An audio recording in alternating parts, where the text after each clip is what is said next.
Hey everyone, and welcome to another episode of the AnthroPuzzled podcast.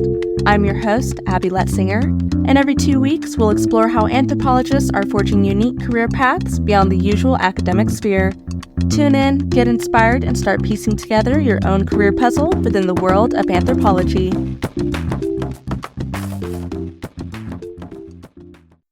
On today's episode, we have Nirupama Hayden, a cultural anthropologist and certified diversity executive who applies engineering and anthropological experiences towards actively resolving intercultural issues for organizations. For over 2 decades, she's consulted internationally and domestically for Fortune 100 companies, the government, and all types of small and large businesses in a variety of industries. Additionally, she also audits to ISO 30415, the international best standard in diversity and inclusion. How are you doing today, Niru? I'm doing great. How are you? I'm doing amazing. What is it that you do as an associate consultant? So this is a collaborative effort between Lead at Any Level and a number of experts in the diversity field. We each of us have our own specialties, and Amy Wenninger, who is my boss, is the person that has connected all of us together so that collectively we can offer a variety of services depending on what particular organization needs. So it works out really well for me to associate with them in my role as I particularly focus on more of the upper level and strategy policy development, answering questions, resolving particular issues with inclusion practices or any type of specific equity related challenge. And that is what people reach out to me for. Okay, so how does anthropology kind of play a role in the job that you do?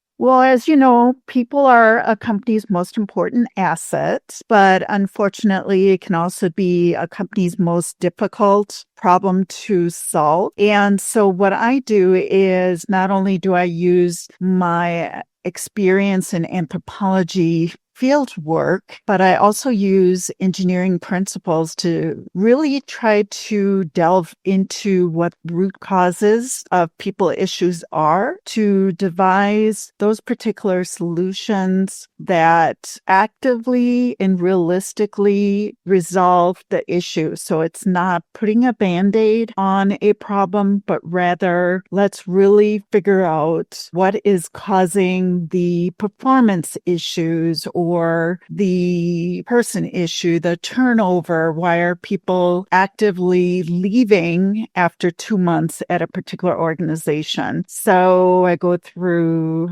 the data as well as the qualitative interviews, and because of anthropology, I'm able to extract better information than most HR individuals are, or even the diversity individuals that are within the companies. And this includes those companies as well that are listed on the 10 best for this diversity category or that diversity category. These organizations also run into problems that they struggle with.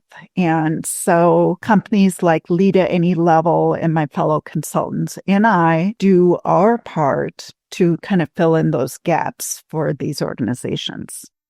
Okay, so basically you guys are studying a company's weakness when it comes to people, but like trying to find ways to improve, not having a turnover rate to be so high, like kind of trying to mitigate that issue. Yeah, so I won't use the company's name, but you may have recalled a company that ran into an issue when a customer came in and was given difficulty because he had not ordered one of their products and he wanted to use the bathroom first. And they ran into all kinds of issues and it became just a public relations nightmare for the company. They had a half day that was taken off for training specifically on diversity topics and resolving this type of issue with a consulting company. And unfortunately, it did not solve the problem because they ran into a similar issue just 2 weeks after that training. So there are, as in any type of company, there are good practitioners and there are acceptable practitioners. There are those that know their product inside out, and there are those individuals that perhaps could benefit from consulting other experts.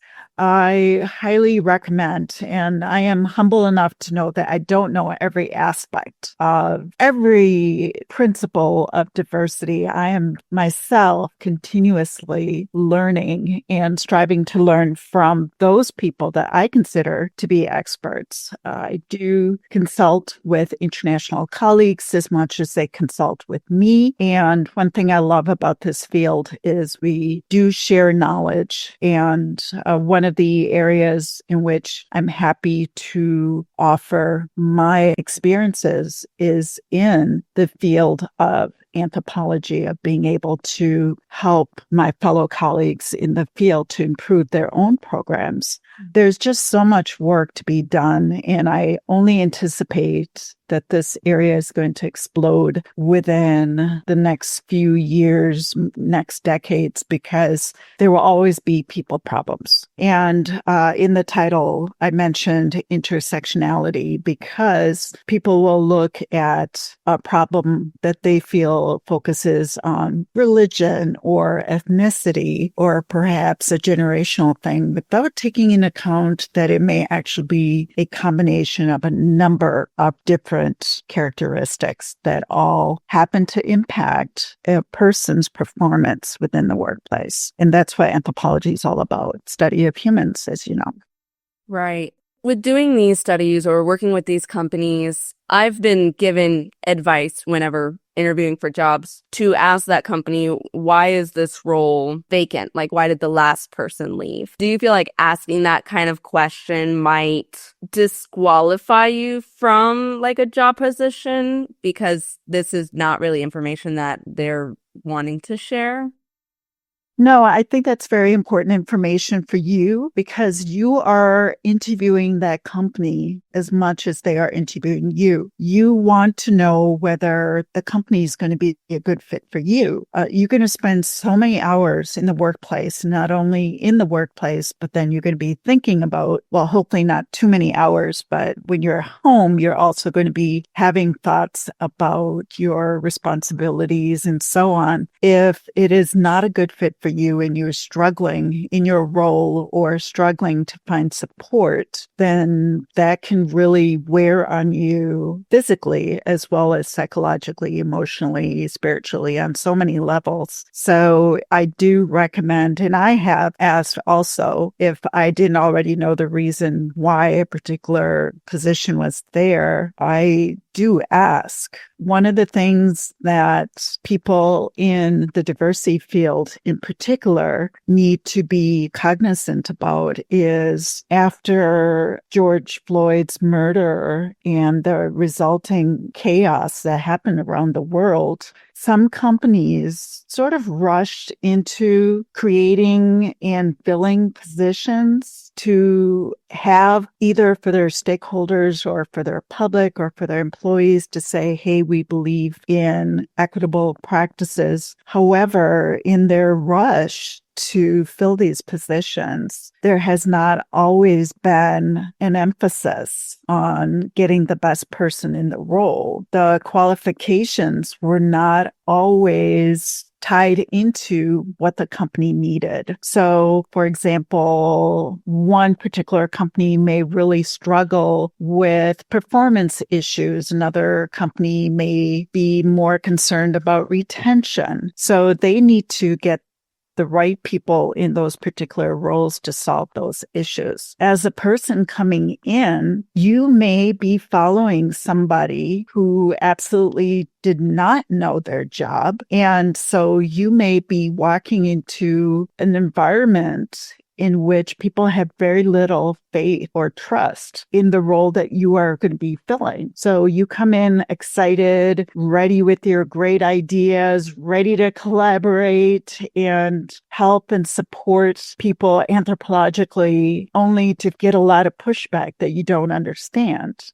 So it's actually better to know about it so you're at least prepared and you can start off on the right foot so that you can tailor those very critical first weeks when you are getting to know the other departments, your management, your colleagues, any subordinates, the rest of anyone that you interact with on a 360-degree basis, that you are establishing your credentials appropriately and you are presenting your ideas in the right way to get that buy-in. Never thought of it that way, which I guess it's kind of good that we're talking about it, because I'm sure a lot of people don't think of it that way, as based on whoever held the role previously is kind of not how you're going to be treated, but what you might expect people to react to when someone new comes into the position, like, oh, is this person going to do the same thing the last person was doing, or is it going to be a change? And so that's some very good insight. So what kind of led you into this career path? Like, was it based on like personal experiences, work, education, that kind of stuff?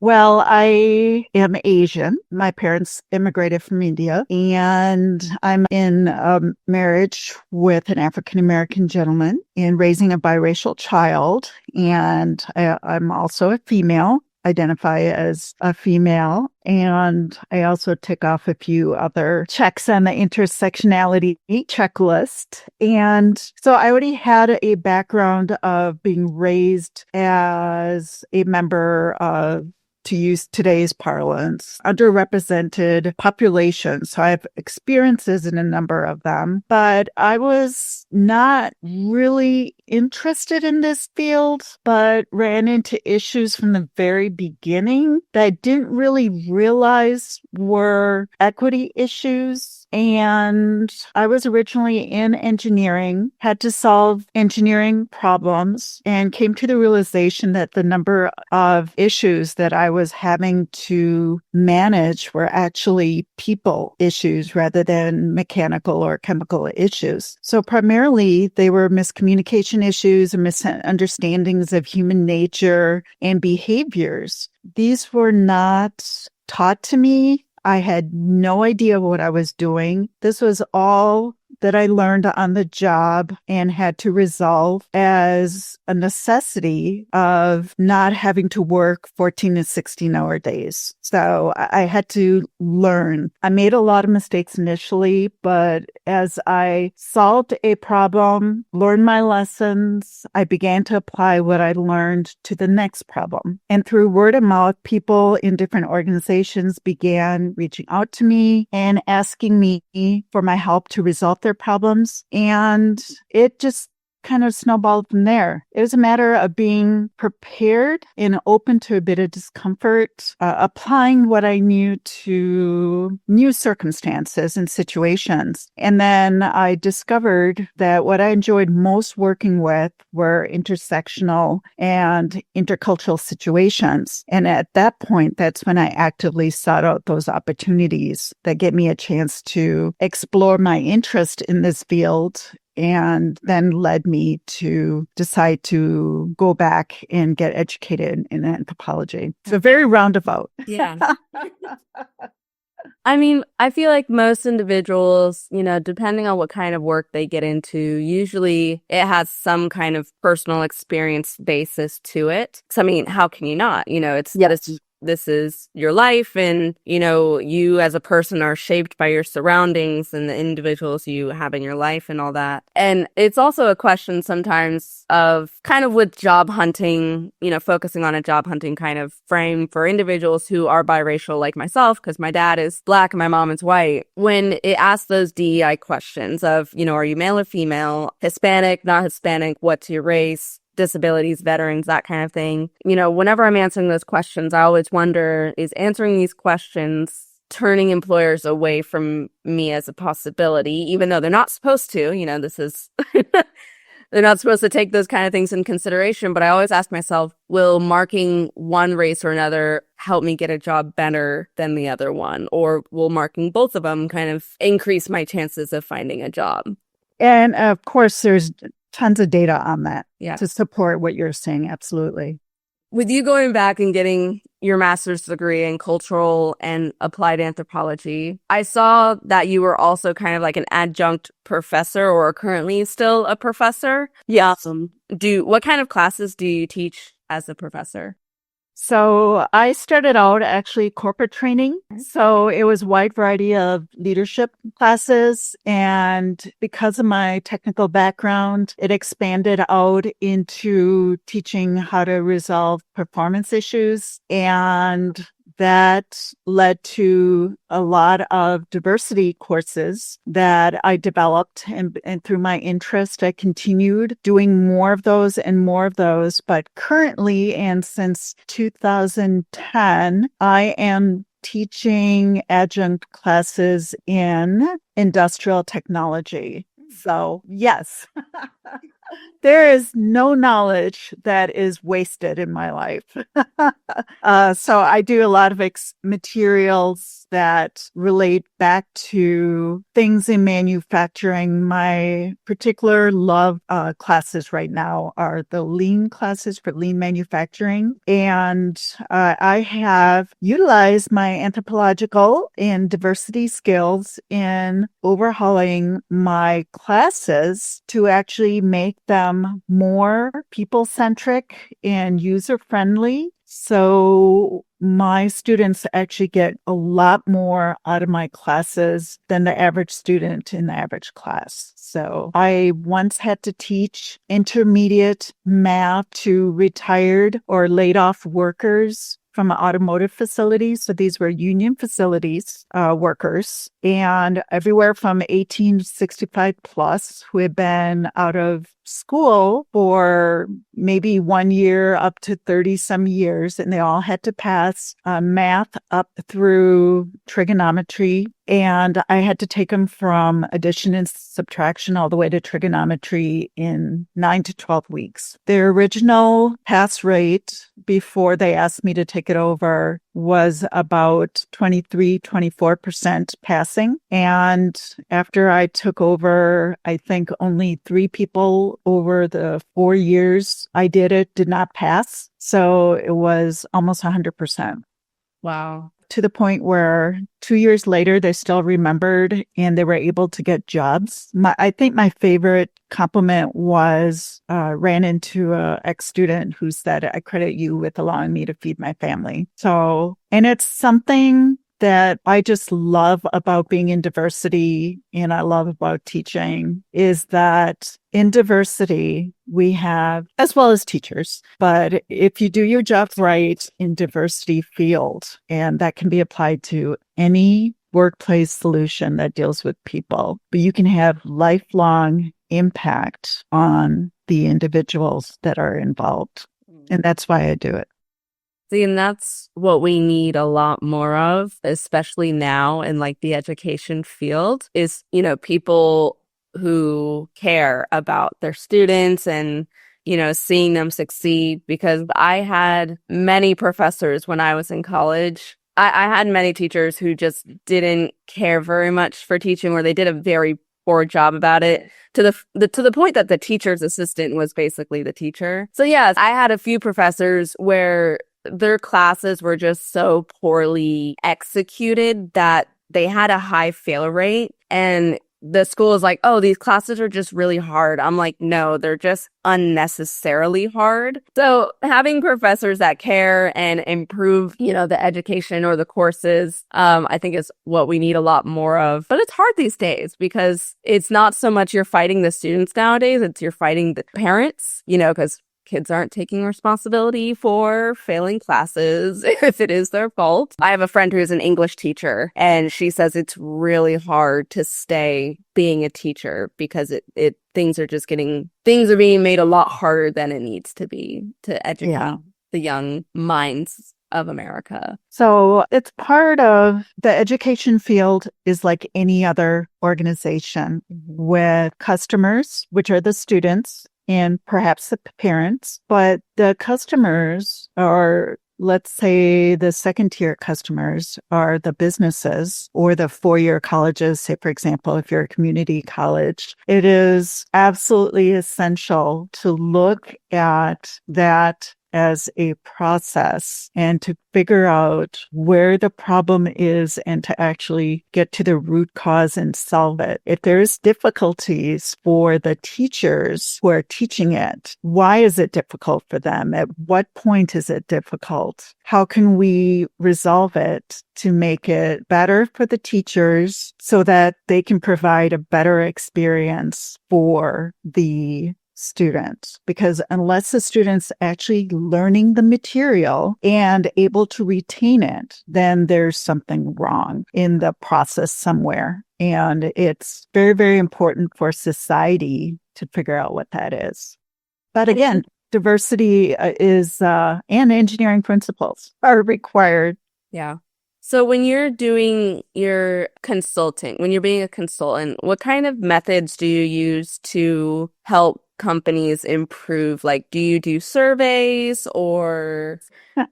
Well, first of all, it's important for me to understand the company. If I don't know the company, if I don't understand what their culture is, because every company has its own politics, its own internal culture, also external culture. What is the face that they're showing their employees versus what is the rest of the world saying? So there's so much that's impacting that. I can't go into a company and tell them, I know what your problem is and here's how you fix it. I need to understand what they are seeing as their worst problems. What are they struggling with? After that, then one thing I can now offer, because I'm now a certified auditor against international best standards, ISO 30415, is that international companies got together and figured out what do we consider to be the bare basics of equitable treatment. And then they slotted it out to, okay, then what's the next level above that? What's the next level above that? And then ultimately, what do we consider to be best practices? And this is always something that is evolving. So, for example, airbags were not considered something very, very important. Signals were not considered to be very important, but now they are. So it's now the very basic type of quality is that you must have working signals, obviously, on a car. But at one point it wasn't. And at that point, that was what the best practices included. So diversity, equity, inclusion, whatever term you want to use, is constantly evolving. You can't just have diversity training. And one of my mentors and advisors in grad school, just love him. He said, I just got through another required diversity training and I have to go through it every year. And it's the same thing, that here's what diversity means. And you work with a bunch of different people and here are what all the different characteristics are. And then he said the all important phrase, so what? So what I do is I take the company's understanding of the so what, how do they actually apply what diversity is, what intersectionality is? How do they actually apply it in a way that solves their problems? Because if a problem keeps coming back, you haven't solved it. It's like if you take a car to your mechanic and they say, we fixed that clanging noise, but you still hear it, or it may be in a different place now, but it's stronger, you haven't solved the problem. But you take it back and they said, okay, we fixed it. We fixed that problem. No, they didn't, because if you're still experiencing it, it's not solved. So unfortunately, people issues are not always apparent. And people want to tell you, they want to be very open. They want to be very transparent on what's bothering them or what's causing their problems. But they might not even know. So there's a number of reasons for that. I won't get into it. This will make this podcast way too long. But you can be a company that authentically, sincerely supports your employees and deeply wants to address issues, but you may still have employees that are afraid for their jobs. They're afraid that if they admit that something is not quite where it should be or where they would like it to be, that would make their lives so much easier, they will just jump ship. And let me tell you, in this day and age, with so many baby boomers that are retiring from companies, there's going to be a scramble to snag away top employees. And if companies want to keep their top producers, their star performers, the ones that get the work done every single day, meet their quotas, or get their work done on time, under budget, then you can't ignore the diversity, equity issues. This is part and parcel because your employees that are keeping your company running today and making you money are going to leave, and they will go to those companies that care about them as individuals and will listen to what their concerns are and go about solving them. So this is not an option. It's going to be a minimum requirement, not only from stakeholders, not only from the government, but it's going to become a requirement at some point. And because of it becoming now an ISO standard, there will be companies that value diversity enough that at some point in the near future, I can see them demanding that their suppliers also get ISO certified in diversity, just as much as they do for quality these days, or for the metallurgical aspect or laboratory aspect or air cleanliness or safety standards. That if they are requesting certain things for their suppliers and vendors and the various consultants that are all vying for these few contracts, ISO in diversity is going to become essential, and smart companies are going to get ahead of that demand and get their processes in place and get them up to a good level that meets minimum standards today, but hopefully international best standards in the near future. Does diversity and equity is it different have you noticed like a difference between the United States and like other countries that you have worked with?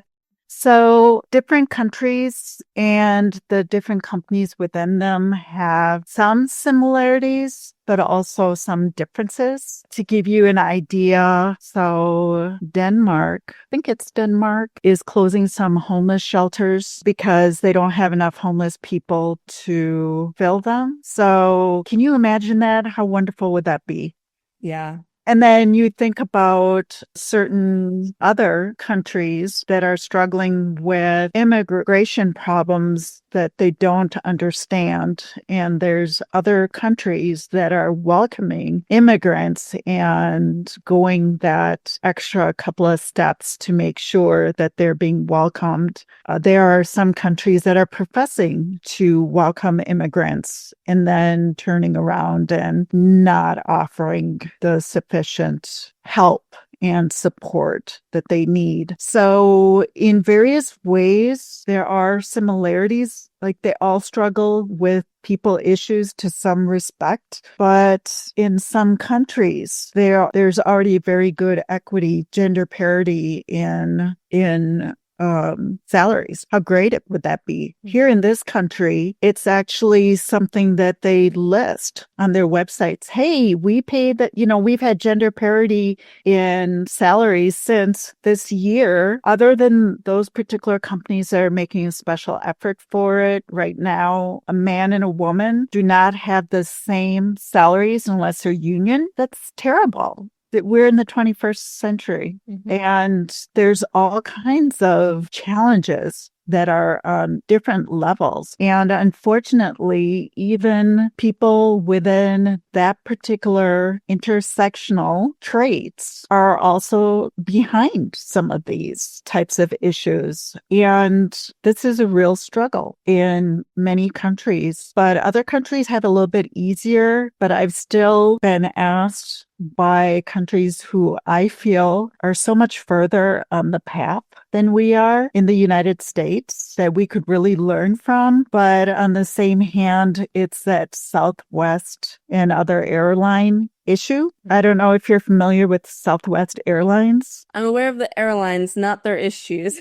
Okay. So back when we had the entire recession, 2018 and forward, Southwest Airline has been expanding continuously. They've been able to offer services that other airlines have not. Southwest Airlines has been very open in how they have done it. So they've outlined, yes, we've done this A, B, C, we've done D, we've done E, and they've outlined everything that they've done. And some reporters asked CEOs of competing airlines about, hey, why don't you do this? And why don't you do that? And why aren't you doing what Southwest is doing? And to my not so amazement, because this is something I run into in a lot of companies, is it may work for Southwest, but it's impossible for our company. And it isn't, but it's that mindset of, yeah, well, it may work for them, but not for us. It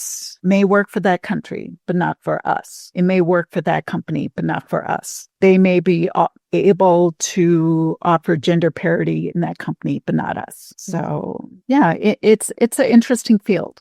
Very interesting. And of course, anthropologists can offer so much insights into this. Yeah. Do you feel that the United States might kind of be so behind in this, like, as you said, it's the 21st century. Why isn't this an issue that's been solved already when there's other countries that have proven that this can be solved? And do you think most individuals believe that the reason why this is still an issue in the United States is just because our country is so large compared to these other countries who are accomplishing it that are very much smaller and might even be the size of just one of our states, let alone 50 of them? The size doesn't matter. Okay. It's the outlook of the leadership. And I'm not just saying politicians. I'm saying leadership at every level, from parents all the way up to society leaders, church leaders, temple leaders, and the politicians. Once you start putting your needs, and I'm talking about either individual needs, your particular group needs before the needs of the collective individuals within the United States, right then you've failed. So if you're looking at us versus them, whatever group us is versus whatever group them is, whether it's a political party, whether it's a religious party, once you start making those divisions, then you're running into issues. Yeah. And the United States definitely does have an individualistic mindset, which was very apparent during the 2020 pandemic, based on how we reacted to it compared to other countries. I don't want to say we're a selfish country because that gets into a little controversy, but we're definitely very me first before I help others. If I'm doing good, then I can help others rather than, if we're both all doing well, then this can benefit all of us, which hopefully is something that as the new generations come into the world, we'll be able to adjust and push us a little bit more towards a community-based kind of mindset.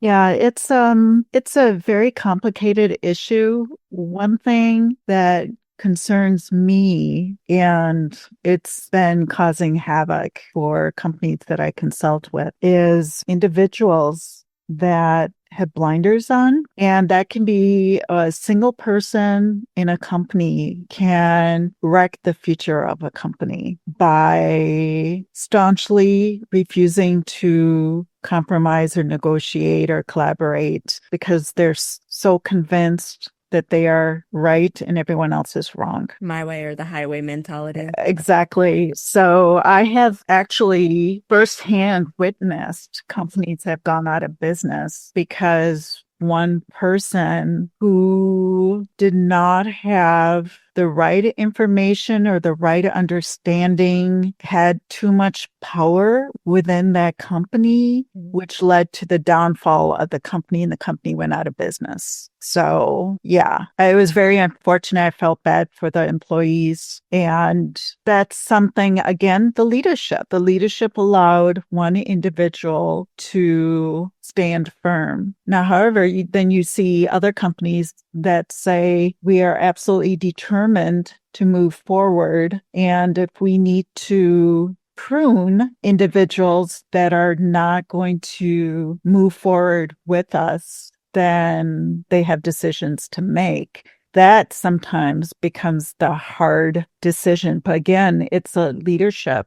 Which way are they going to go? And again, at all different levels. I remember my child who was friends with another child that had two parents of the same sex. And to my child at the time, it was just another option. It was just another family unit. And when my child ended up going to school and then heard less informed children making comments about it, he came home and asked me and was totally confused about why is this a problem for anybody? And I had to have that difficult conversation much earlier than I was expecting, but it made me feel good that my child had already understood that differences are okay. Of course, it helps having an extended family with a whole variety of religions and backgrounds and ethnicities and hair colors,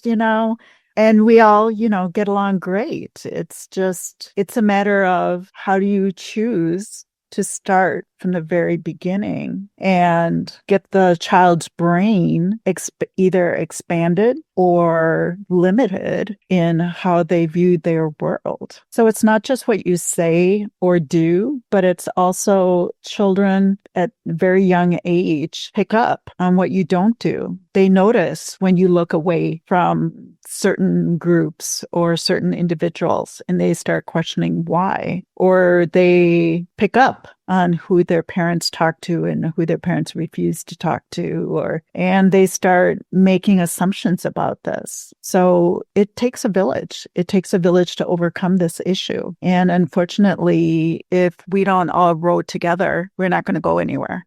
Yeah. I'm off my soapbox now. No, it's all right. I mean, behavior is definitely learned. There's psychologists who will say, like, most kids, whatever fears they have are usually fears that they have seen their parents exhibit. That's why, like, fear of snakes or fear of spiders, they learn how we react to things and they think, oh, this is the way I need to react to these kind of things. Definitely having to, but kind of just adjust our worldview. And that's where anthropologists play a role is, we are here to learn about people and why we're different, that it's okay to be different, and kind of share that information with everyone else and open up people's perspectives on the world, which is actually one of my questions, or was one of my questions, is, do you feel that obtaining an anthropology degree has broadened or opened up your view of the world? Not so much, particularly because I've had decades of professional experience already with international companies. But getting the anthropology degree did broaden my network of professional colleagues. And networking is extremely important for anthropologists because I consider the research and the field work that an anthropology student does that really broadens their world, particularly if they're open enough to explore the myriad opportunities that are available to them. I know that when graduate students, were delivering their papers or their dissertations or their proposals, I was amazed and very gratified to see anthropologists of all different backgrounds and all different interests sitting in anyway to hear what someone else was talking about that was totally out of their area of expertise or listed area of interest. But they were doing that deliberately because they wanted to expand what they knew. And that was one way of doing it. But you don't see very much of that. Think about the how many people celebrate St. Patrick's Day that are not Irish, or how many people show up for celebrations of Oktoberfest. And then you look at, well, I'm Indian, so I have gone to a number of Indian origin events that are open to the public, to anybody that's interested. And other than the spouses or significant others, or maybe roommates of some of the Indians that were already going to attend, I don't see other people. I have been going to Black Expo for a number of years, and I'm glad to see more and more non-African Americans showing up. But it used to be I was one of the few non-African Americans that showed up. So I find that very sad. How do you learn about things, about new sports, about new countries or anything without actually experiencing them? And people are even afraid to try new dishes going into a restaurant. But then there's those people that are, happy to try out something new, which is great. So I encourage people to delve into and just feel very open. At the very least, call the organization and ask if it's open to the public, and then show up. Yeah. Make a point of once a week, I'm going to watch a movie that's put out by South Korea, or, like at the end of this month, I am going to attend an event that's put out by the Indian Association here in town, and these are very low risk type of things that you can do. But I really encourage you to do that. I'd be glad to advise people if they want to send me a note through LinkedIn on, and I do have people that have said, I want to expose my child to these experiences. How do I get them started in expanding their worldview? So I've had parents reach out to me, and I've laid out according to their child's interests and how to start expanding it out. And I've had people that said, I've never even been to a Mexican restaurant other than Taco Bell. And how do I go about doing that? And how do I order something if they don't speak English? And they were that afraid to go into a restaurant. So they asked me, and I was glad they asked me, and I was glad to answer them. I've had one of my students, when I was doing corporate training, was a team leader over a number of people from Spanish-speaking countries. And he just absolutely hated his job because he said they kept making mistakes all the time. They talked all the time when he was giving out assignments. And he came up to me and he said, what can I do? So week by week, I gave him baby steps assignments on how to figure out what the problem was. And within 3 weeks, he came back all smiles, and he said, some of them don't know English very well. And so the ones that are talking during my morning meetings are explaining the directions. And he said, how do I make it so that it's easier for them to understand what's going on? How do I make my instructions to them easier so that they don't make mistakes? So I sat down with him, and oh my gosh, by the end of the semester, he goes, Miss Hayden, I just love my job. I've got a fantastic crew. We have turned over my department. We have eliminated tons of human errors. He goes, and I've got such a fantastic group of guys I work with. And I was just so heartened by that. One, that he had a courage to come up and ask me about it. Two, that he admitted that he was struggling, that he was mad, he was upset. not only did I change his work, but I also changed the work experience of the individuals that were working for him. Think how much better their lives were because now they had a person that understood and was willing to figure it out and solve that root cause problem. So, yes, I had a great day that day. I was happy. I was happy. That probably makes the job very much worth it, especially if something doesn't turn out the way you want it, but you have the success stories that you're like, this is why I do what I do.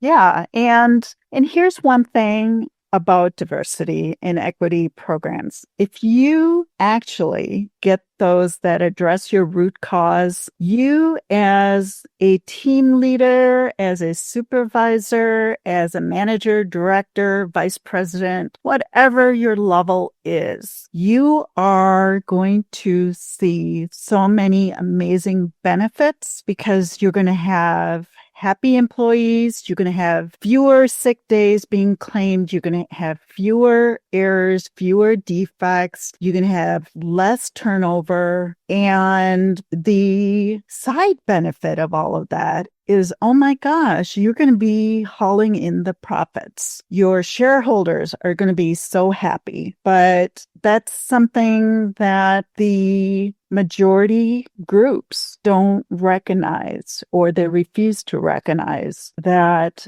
they are going to benefit even more so than the people for whom these diversity equity programs are put into place. And again, anthropologists can be huge in helping to resolve these issues. They really can. Yeah. Mm-hmm. Even though there's not very many jobs out there that's like anthropologist, anthropology is definitely a skill set and a mindset in addition to being a job.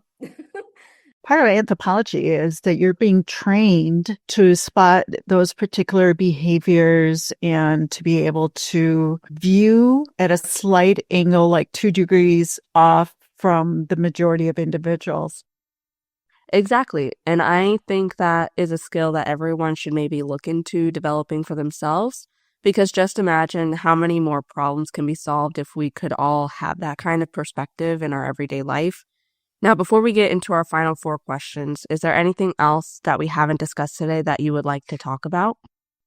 Yeah, so I do want to emphasize that diversity does not just benefit underrepresented populations. It benefits everybody, regardless of whether you're a white male, African American, disabled individual. It does not matter. Everyone benefits. People listening to this podcast are most welcome to contact me. I'm glad to help you. Anyone with any professional requests should contact lead at any level. So anthropology students, anyone considering anthropology as a career, I'm happy to let you know anything. So please, if I can't answer it, I'll find you someone that can. Great. So what would be the best piece of advice that you could offer to someone who's interested in getting into your industry or field? The best in my field I've found are truly interested in helping people, and perhaps most important, they're courageous in their convictions. I learn from everyone, everything, and be open to continuous learning, be open to the possibilities. What changes do you wish to see in your industry? I would like to see people entering the field who are truly passionate about solving the people issues rather than seeing that diversity as being some sort of glamorous career. We've already talked about what happens when unqualified or inexperienced people are put in charge of resolving people issues and what happens when they fail. It causes organizations to move away from it and understanding that it's not the principles that are ineffective, but rather the implementation. And personally, I feel people issues need to be viewed and addressed in the same serious manner as mechanical and other types of engineering issues are. So those are the changes I would love to see. Awesome. What do you just absolutely love about your job? I love the satisfaction of helping people, solving problems, and getting paid for it. I love the variety. I love the flexibility of my days. I love being able to engage in those projects that really interest me. And I don't have boring days. That is my goal, to not have boring days. Hey, if you want to travel the world, you can. If you want to stay in one spot, you can. You can just work on one thing every single day if that's what trips your trigger. Or if you want to do something different all the time, you can do that too. So just love it. And finally, where can listeners learn more about you and or what you do? On LinkedIn or lead at any level, either way. Awesome. Well, thank you so much for spending this time to talk with me about your job and all the different options that individuals can have. I really appreciate you coming on here and talking with me and taking the time out of your day. Sure. I'm glad to. I would love to see more anthropologists in the field. I think they can only make it better. We desperately, desperately need people that understand humans and really, truly want to work with people. Yeah. So thank you for this opportunity and for providing this for anthropologists everywhere. Yes, of course. And if you ever want to come back on in the future, and if you have any new insights or updates, I'd love to have you back on. Okay. Thank you, Abby. Thanks. You have a great rest of your day. You too. All right. Bye. Thanks for listening to another episode of AnthroPuzzled. This show was produced by me. A special thanks to Cheyenne Brewer for editing the website, Leah Akers for the incredible logo design, and to Fiona, AnthroPuzzled's newest intern, for editing the episode descriptions. The music is courtesy of Chad Crouch, aka Poddington Bear of Sound and Picture. If you have any questions, you can reach me at abby.letsinger@anthropuzzled.com or as AnthroPuzzled on Facebook, Instagram, Reddit, or YouTube. Until next time.